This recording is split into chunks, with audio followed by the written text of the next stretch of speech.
বলেন? যখন আমাদের দুঃখ আসে তখনই আমরা ভগবানকে বেশি করে ডাকি, সুখের সময় ভগবান ভুলে যাই। আর তাও কেমন করে ডাকি জানেন তো? ওই 5 টাকা দামের ধূপবাতি নিয়ে যাই আর 5-10 টাকার বাতাসা নিয়ে গিয়ে তাড়াতাড়ি করে ভগবানকে সুখ সম্পত্তি ঘরে আবে, কষ্ট মিটে তানকা বলে, সুখ সম্পত্তি তোমার সব কিছু আমাকে দিয়ে দাও আর আমার কষ্ট দূর করো। ওই 2 টাকার আগরবাতি আর 2 টাকার বাতাসা যে ভগবানকে খুশি করতে যাই, বলছে এটা কামনা বাসনা, সকাম ভক্তি। বলছি এই ভক্তিতে ভগবান বশীভূত হয় না, বলছে নিষ্কাম ভক্তি করতে হবে, অহৈতুক প্রতিহতা।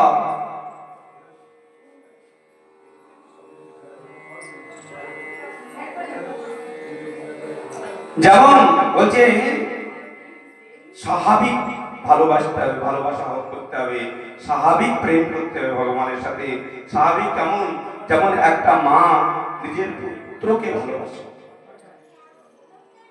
একটা মা নিজের পুত্রকে স্বাভাবিক ভালোবাসে, ভালোবাসে কিনা?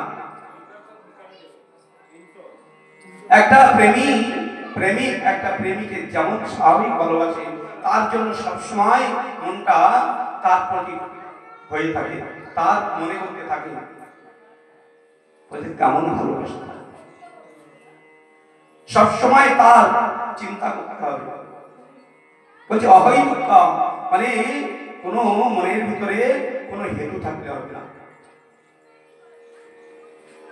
বলছে খালি নিষ্কাম করলে হবে না, তাহলে কি করতে হবে?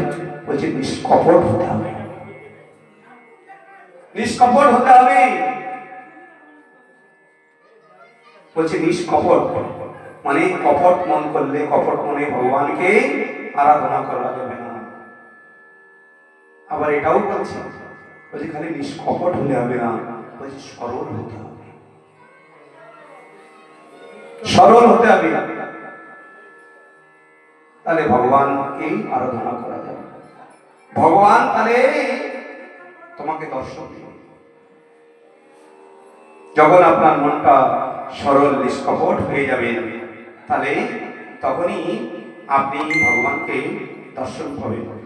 তার একটা কথা মনে পড়ে গেল, বৃন্দাবনে একজন মহারাজ রোজ ভাগবত পাঠ করে, রোজ ভাগবত পাঠ করে, আর ওনার শিষ্যরা সবাই বসে ভাগবত পাঠ করে, ভগবানের লীলা বর্ণনা করতে থাকে।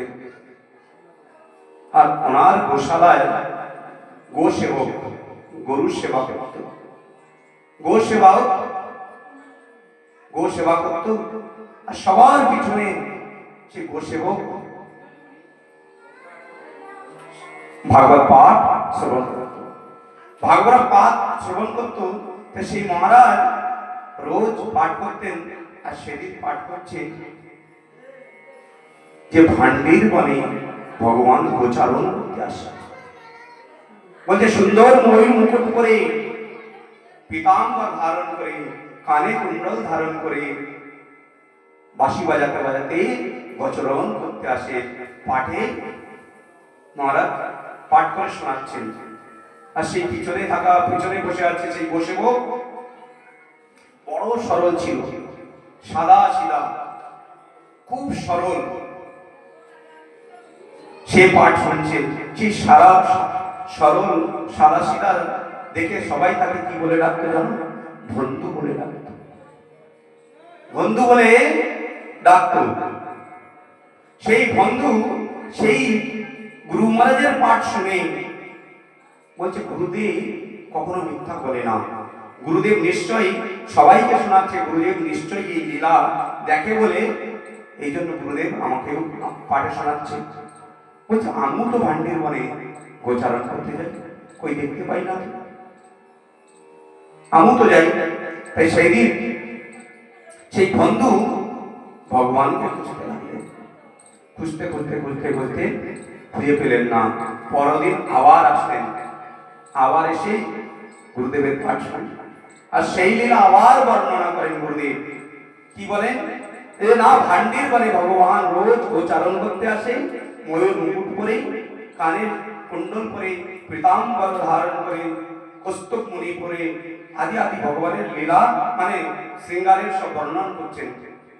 তাই বন্ধু তখন মনে মনে করছে গুরুদেব কখনো মিথ্যা বলতে পারে নাই, আমি দর্শন পাই না, নিশ্চয়ই আমি অধম বলে আমাকে আমি দেখতে পাই না। আবার পরদিন গিয়ে সেই বন্ধু সেই ভান্ডির বলে ভগবান কি খুঁজতে লাগলো, খুঁজতে খুঁজতে খুঁজতে খুঁজতে আবার চলে এসে কি করলেন, আবার দ্বিতীয় দিন যখন ভান্ডের বাণী গোচারণ করতে যায় তখন রোজ দিন সেই বন্ধু 2টা করে রুটি নিয়ে যেত। সারাদিন গোচারণ করে বিকালে আসতো তো 2টা করে রুটি নিয়ে যেত। তারপরের দিন গিয়ে যখন এই কলমতলায় এই বনের ভিতরে এই কুঞ্জের ভিতরে খুঁজতে খুঁজতে যখন খুঁজতে লাগলেন, বন্ধুর সরলতা দেখে ভগবান আর থাকতে পারলেন না।